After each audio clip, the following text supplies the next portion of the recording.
morning, students. Today we will continue chapter 4 and its name is the judiciary.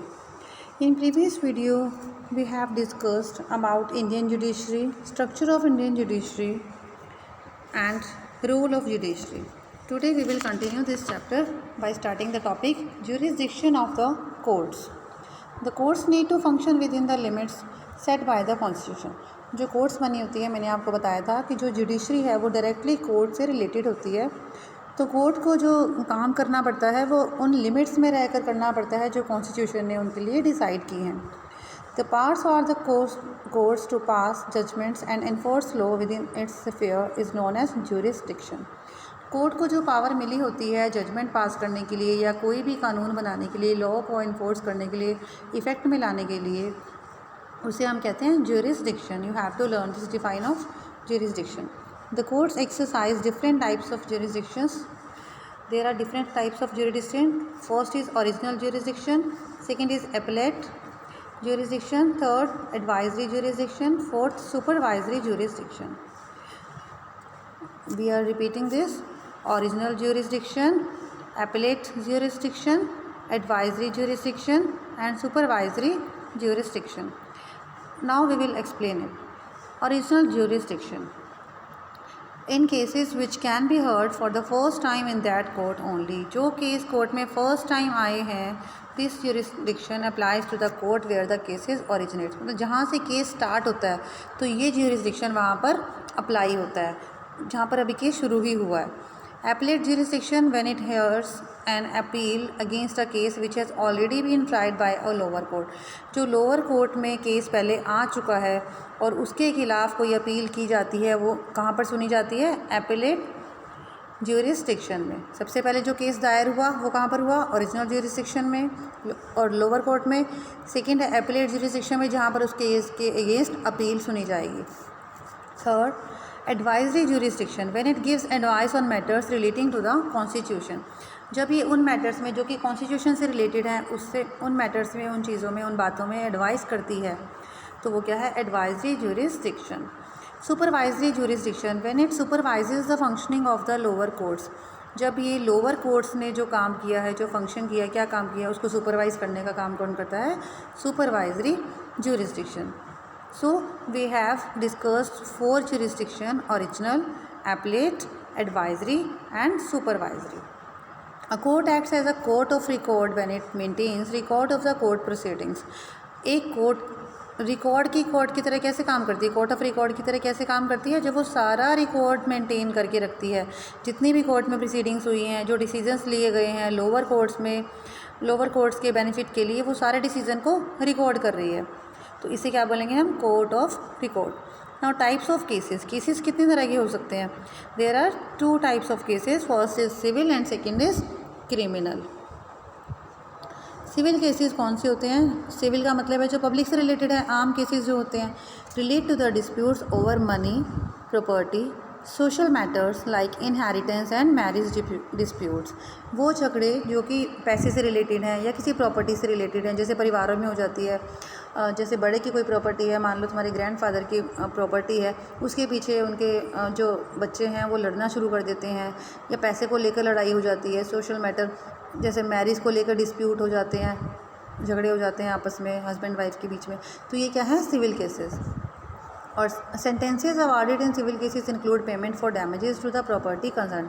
और इसमें जो punishment दी जाती है वो क्या होता है? जितने भी पार्टी को जो नुकसान हुआ है प्रॉपर्टी का, उससे वो पेमेंट ले ली जाती है। This type of case generally relates to a dispute between 2 private individuals. और ये पर्सनली जो डिस्प्यूट होते हैं, आपस में झगड़े होते हैं, उसी से ये रिलेट होता है। अब क्रिमिनल केस क्या होते हैं? Theft, robberies, murders, cheating, physical injury. अगर मान लो किसी ने चोरी की है, डाका डाला है, मर्डर किया है, चीट किया है, किसी को धोखाधड़ी, जैसे प्लाट बेचने के नाम पर धोखाधड़ी की, उनसे पैसे ले लिए, फिजिकल इंजरी, किसी को शारीरिक नुकसान पहुंचाया, ये सब क्या है? Criminal cases. और इस मामले में जो सेंटेंस होगा, जो सज़ा होगी, वो क्या होगी? फ़ाइन भी लगेगा और थोड़े टाइम के लिए जेल भी हो सकती है। और यहाँ तक कि डेथ सेंटेंस मतलब फांसी भी दी जा सकती है, कि वो क्राइम पे डिपेंड करता है कि क्राइम कितना बड़ा है। क्राइम के अकॉर्डिंग थोड़े टाइम के लिए जेल भेज सकते हैं, या फ़ाइन लगा के छोड़ सकते हैं, या फिर डेथ सेंटेंस भी दिया जा सकता है।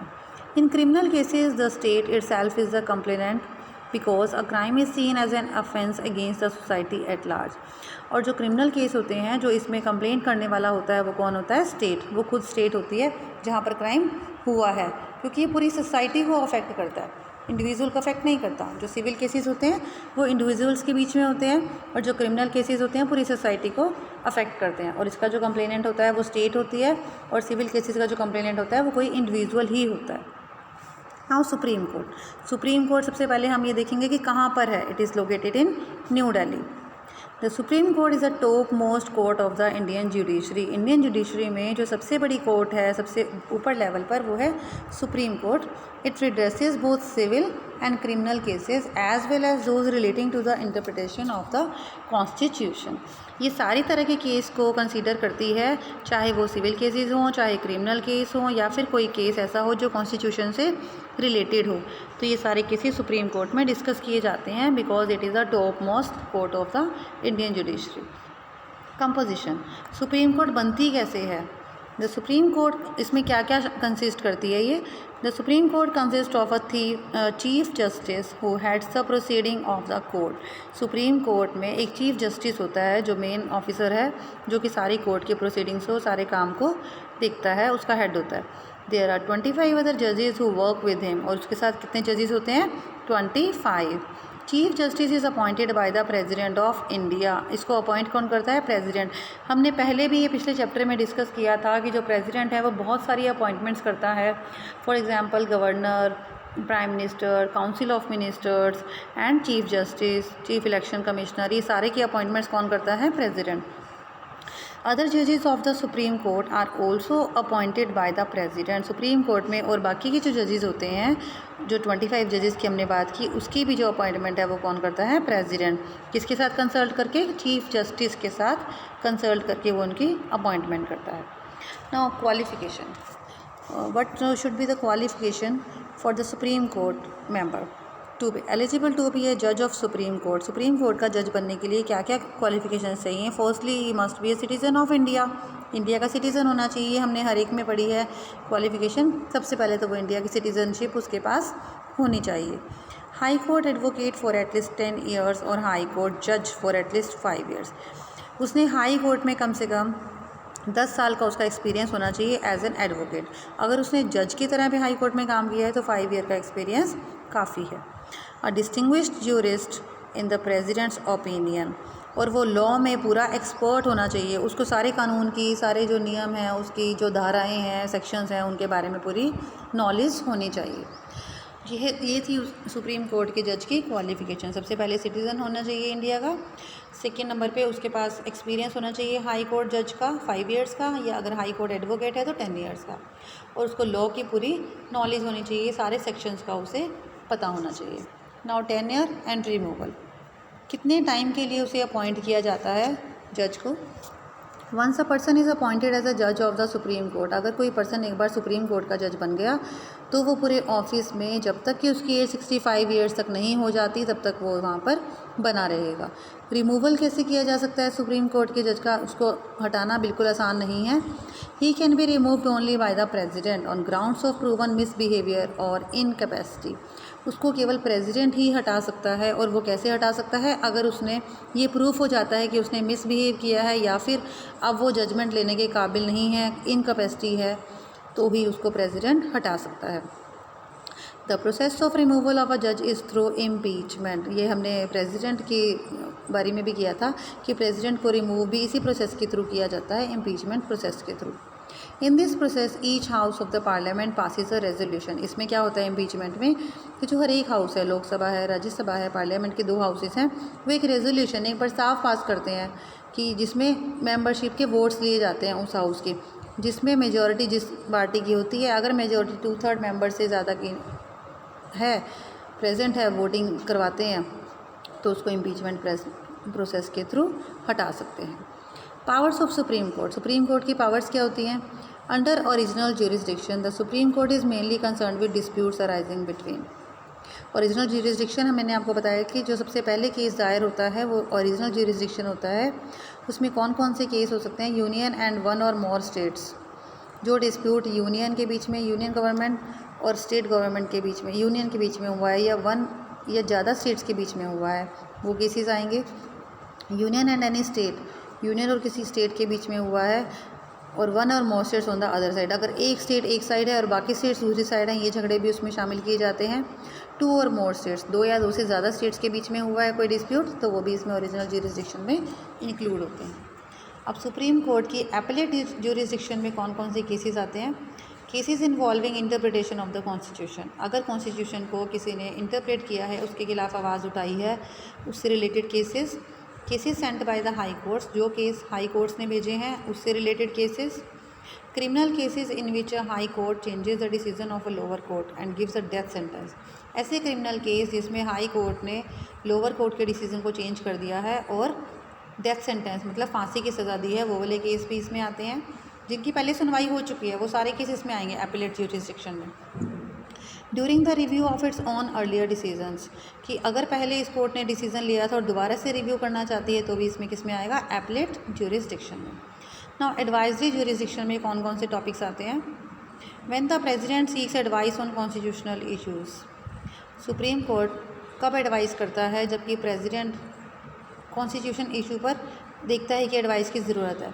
If the president of India desires to obtain the opinion of supreme court, अगर प्रेसिडेंट चाहता है कि सुप्रीम कोर्ट की विचार लेना किसी लॉ पर या किसी फैक्ट पर जो कि पब्लिक इंपॉर्टेंस का है, सोशली बहुत ज़्यादा इंपॉर्टेंट है, तो वो रेफ़र सुप्रीम कोर्ट में मैटर कर सकता है उसके ओपिनियन के लिए। तो यहाँ पर सुप्रीम कोर्ट अपनी एडवाइस देगा, तो इसे ही हम क्या कहते हैं? Advisory jurisdiction. और जो सुप्रीम कोर्ट का ओपिनियन है वो बिल्कुल भी प्रेसिडेंट से बाइंड नहीं होगा, मतलब कि प्रेसिडेंट उसको कंपेल नहीं करता कि अपना ओपिनियन वो प्रेसिडेंट के हिसाब से दे। जो सुप्रीम कोर्ट है वो अपने अकॉर्डिंग ही उस पर डिसीजन लेगा। Under supervisory jurisdiction the supreme court supervises the functioning of all the courts. Supervisory jurisdiction में क्या होगा? सुप्रीम कोर्ट सारे कोर्ट्स जो भी काम कर रहे हैं उसके नीचे, चाहे हाई कोर्ट है चाहे लोअर कोर्ट है, उसने जो भी काम किए हैं उनको सुपरवाइज़ करेगा और ये देखेगा कि जो प्रोसीजर है प्रॉपर फॉलो किया गया है या नहीं किया गया है। ये क्या है? Supervisory jurisdiction. The supreme court of India also functions as a court of record. अब कोर्ट ऑफ रिकॉर्ड मैंने आपको पहले बताया था कि अगर सुप्रीम कोर्ट पूरे जो कोर्ट की एक्टिविटीज़ हैं, प्रोसीडिंग्स हैं, उनको रिकॉर्ड करता है तो उसे हम कहते हैं court of record. No decision of the supreme court can be challenge in any court of India. अगर सुप्रीम कोर्ट ने एक बार डिसीज़न ले लिया उसको किसी भी कोर्ट में चैलेंज नहीं किया जा सकता है, वही डिसीज़न फाइनल होगा।